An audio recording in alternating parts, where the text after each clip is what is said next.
This episode is brought to you by Black Butler, Parody of the Phantomhives, a Black Butler abridged series / parody. And by the Saga-Song of Beaglesaurus. The coolest skateboarding cyborg in America fights space wizards, a corrupt American government, aliens, and more nonsense. Thank you. Greetings, mortals. Welcome to another session of the Infernal Court in musical hell. I'm Diva, your judge, jury, executioner, and unbelievably buxom serving wench. If you spend any time at all studying the work of Gilbert and Sullivan, you quickly realize they had a certain modus operandi, shall we say. Not just in favoring overarching themes of social satire and topsy-turvy situations, but in the structures of their casts and scores. You had the tenor romantic lead, his soprano beloved, a comic baritone who inevitably let loose with a rapid-fire patter song, an older mezzo-supporting character, etc., etc. And that's not a bad thing. They knew what worked and they stuck with it. But it was perhaps inevitable that someone would catch on to the similarities and decide to do an Infinity War-style crossover with the entire Savoy canon. And thus we get our next offender, Dick Deadeye or Duty Done. This odd British cartoon is the work of Bill Melendez, yes, the guy who did the Charlie Brown specials, but the design comes from Ronald Searle, who is one of those artists whose work you're probably familiar with even if you don't know his name. He was extraordinarily prolific in the late 20th century, contributing art to magazines, comics, and other films. The title sequence of Scrooge? Yeah, that's him. And let's be real, if you're looking for an extremely British visual style to match the extreme Britishness of Gilbert and Sullivan, you probably couldn't do better. But is too much British a bad thing? Let's examine the case of Dick Deadeye and find out. Our title character is a secret agent in the employ of Queen Victoria, and as the movie opens, he's getting his marching orders direct from Her Majesty. Turns out a sorcerer and a pirate king from Penzance are conspiring to steal state secrets, and Dick has to stop them. Dick is quite eager to prove his heroism, so he observes the miscreants being suspicious before heading off to alert the brass at the Hexagon. He's a pretty mess, needing much finesse. International implications, ending empire, shaking nations. Wow, and I thought the pirate movie had embarrassingly modernized orchestrations. Sin number one for the extremely 70s arrangements, which are a problem not so much because they instantly date the film, but because they don't go well with the source material. Gilbert and Sullivan tends to be very lyrically dense, and the heavy use of trumpets and wah-wah guitar on top of everything just makes it needlessly busy. Take, for example, the Major General, who sings exactly what you expect him to. It doesn't matter that on strategy, I haven't got a clue. Doesn't matter that on strategy, hasn't got a clue. Doesn't matter that on strategy, hasn't got a clue. Doesn't matter that on strategy, hasn't got a clue. It turns out the sorcerer has stolen the ultimate secret, which is so secret that absolutely nobody knows what it is. As a Gilbert and Sullivan-esque plot premise goes, it's not bad. The sorcerer plans to sell the secret to the Pirate King, so Dick jaunts off to the local pirate tavern to intercept it. There he finds the lovely Rose Maybud, who uses her impressive décolletage to help her serve tankards of beer, and who has a rather peculiar life goal. I'm looking for a man of pure evil, so I can reform him.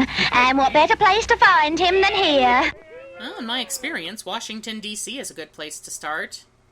Rose and Dick meet cute, or perhaps meet oddly grotesque in this case, but she rebuffs him when she learns his ugliness doesn't conceal a bad boy interior.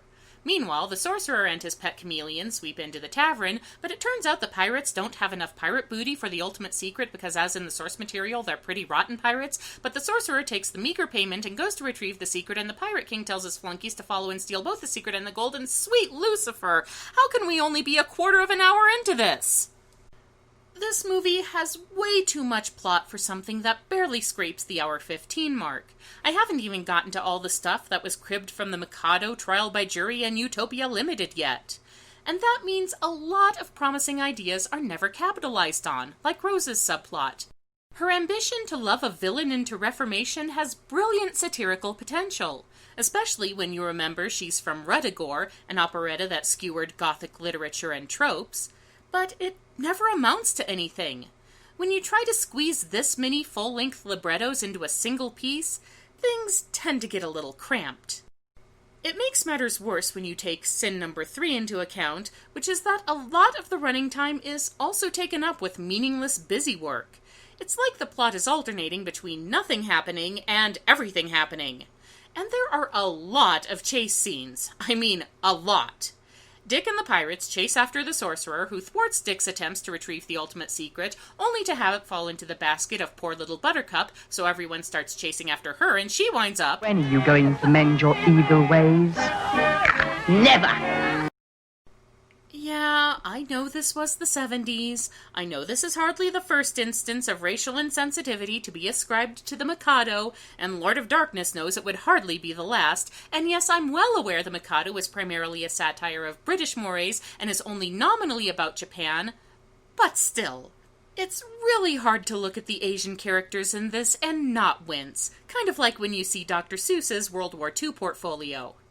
So this is good twin Nenki and his evil twin Pooh, and yeah, those of you who needed to take a moment to deal with the thief and the cobbler's golden balls might want to do that again here. Now, folks, we're going to hear the word used a lot in this trial, so let's get them giggles out right now. Pooh nabs Buttercup's basket and the secret therein, and another chase scene ensues, this one including a chorus of singing bobbies because, you know, we had to get them in somewhere. A policeman's lot is not a happy one. Happy one.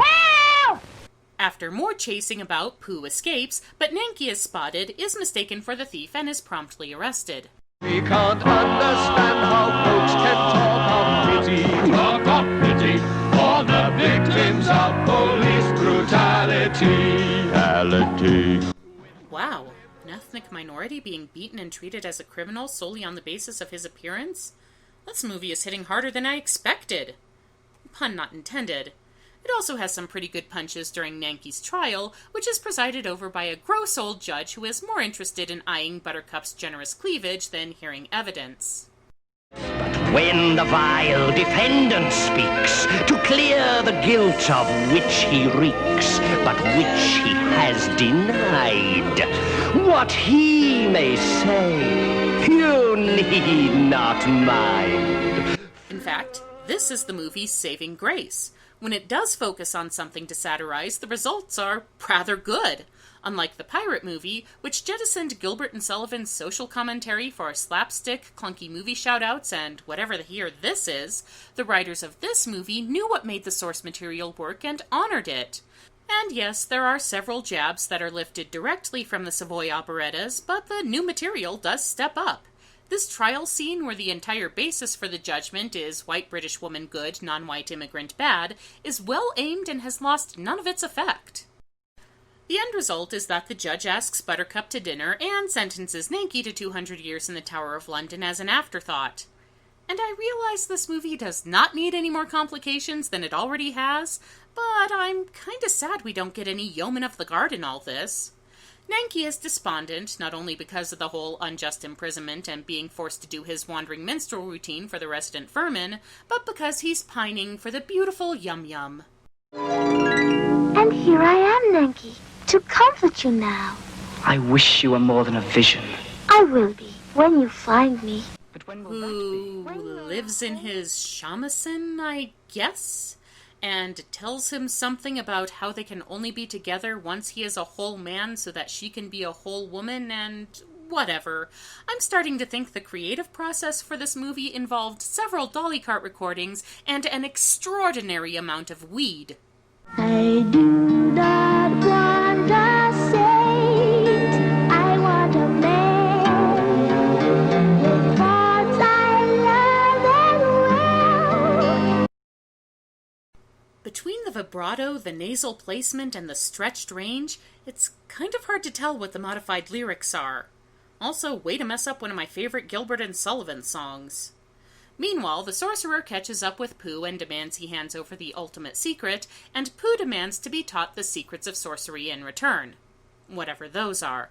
But before they can come to an agreement, the pirates catch up with both of them and take them back to the tavern, and Dick, who's spent this entire time lurking around a corner doing absolutely nothing, somehow manages to outrun them and get there first. By all accounts, it doesn't make sense. Turns out the ultimate secret is in code. or mirror writing, but given the average intelligence level in this movie, it does the trick, and the Pirate King demands the sorcerer translate it, or else. Meanwhile, Rose overhears Pooh bragging about being pure evil, and decides he's the man she's been waiting for all this time. This breaks poor Dick's heart, but the disembodied voice of Queen V urges him to keep calm and carry on. Duty calls, says a voice from above. But that brings up sin number 6. Carry on with what?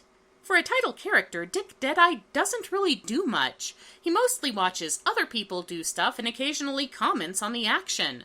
Come on, that's my job. Also, if you're going to pick a central character for your Gilbert and Sullivan mashup, I'm not entirely sure why you'd go with a secondary Pinafore character whose most memorable trait is that he's a scoundrel because he happens to have the sort of name and appearance you'd expect a scoundrel to have. Dick goes back to the Hexagon to get his superiors up to speed and requisition a ship. To do this, he must consult the Rear Admiral, who is currently singing and playing Naval Battle in the bathtub, accompanied by his sisters and his cousins and his aunts. Why are all these women watching their brother-cousin-nephew's ablutions? Because Pinafore reference, that's why. I snap my fingers at the pirates' taunts.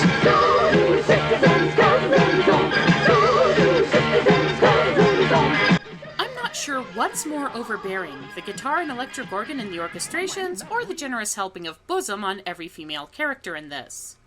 The Rear Admiral, who spends this entire scene naked as a jaybird and mercifully as anatomically impaired as the cast of Cats, calls in a random filing clerk who was in the first scene but doesn't have a name. He's immediately made captain of the Pinafore, so that's what we're calling him now. Unfortunately, the ship doesn't have any sailors to serve as crew and chorus, so Dick suggests the idea of using convict labor, because, hey, we have to get Nanki back into this plot somehow. He's currently regaling his fellow prisoners with a folk rock remix of The Flowers That Bloom in the Spring, so a lot of people are invested in getting him out of this dungeon. Tra-la-la-la-la, tra-la-la-la-la, flowers that bloom in the spring. So everyone boards their respective ships, with Rose sneaking onto the pirate's vessel to be close to her beloved Pooh. Somehow, despite stealing clothing from a rather robust sailor, her disguise doesn't even begin to cover her, attributes. The pirate ship sails off, the Pinafore trails behind, Dick spots Rose and assumes she's been kidnapped, Pooh sneaks the ultimate secret from the sorcerer while he's suffering from seasickness, a couple of giant cherubs blow the ships about, the ships confront one another, but because there's pirates on one side and convicts on the other, they forego the fighting and pal about instead. Everybody got that? The captain stammers out a demand for the ultimate secret, which, of course, the Pirate King rejects. So the two of them fight, while Dick, as usual, stands by and does nothing. Oh! I saw it! I saw it! The strawberry birthmark! Wait, how did Buttercup get on board? No matter, she recognizes the Pirate King's birthmark and reveals, stop me if you've heard this one, that he was a baby that she nursed and accidentally switched with another child who just happens to be the captain of the Pinafore. You mean that I am he and he is me? I've just sung 4 stanzas to convey that information. Okay, points for the meta joke. But sin number 7 for this bit, which some of you may recognize as being lifted wholesale from the climax of HMS Pinafore. Now that itself is not so extraordinary. About half this movie is lifted from some Gilbert and Sullivan show or another. The problem is how it's used, or rather isn't. In Pinafore, this absurd plot twist is the culmination of an entire show built around lampooning social distinctions and people's attitudes about them. Here, it's pointless. The captain and the Pirate King switch costumes and roles, and that's the end of it. In all the commotion, Pooh escapes with the secret to a nearby island, and everyone chases after him until they encounter a bunch of half-naked showgirls. I'm not exaggerating.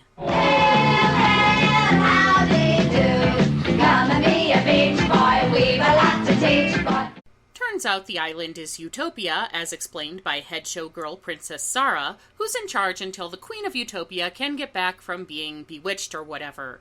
The ladies have already captured Pooh. How convenient. And since he is the first criminal to ever plague Utopia, the sorcerer declares he should be put to death. And since the Lord High Executioner didn't make it into this mess, he volunteers to do the job. Mostly so he can nick the ultimate secret off Pooh. But Dick spots him in what may be his only plot-relevant action, more chasing ensues, and Dick and the Pirate King turned captain end up tussling with it over a conveniently reflective pool. In for a penny, in for a pound.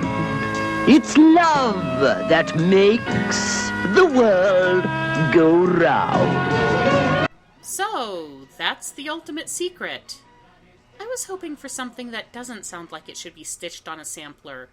Somehow this knowledge enables Nanki and Pooh to join together into one morally ambiguous person, and since he's now a whole man, this releases Yum Yum, aka the Queen of Utopia, from her musical prison.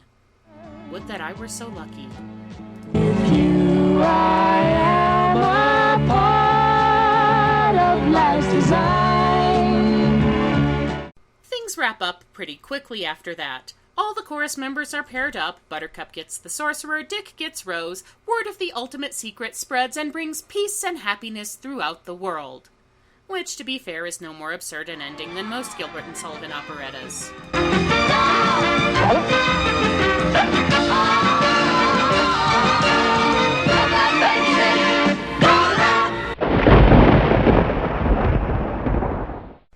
Dick Deadeye, or Duty Done, is what you get when you throw the entire Gilbert and Sullivan canon, some very 70s rock arrangements, and the drawings of Ronald Searle into a blender and hit the mix button.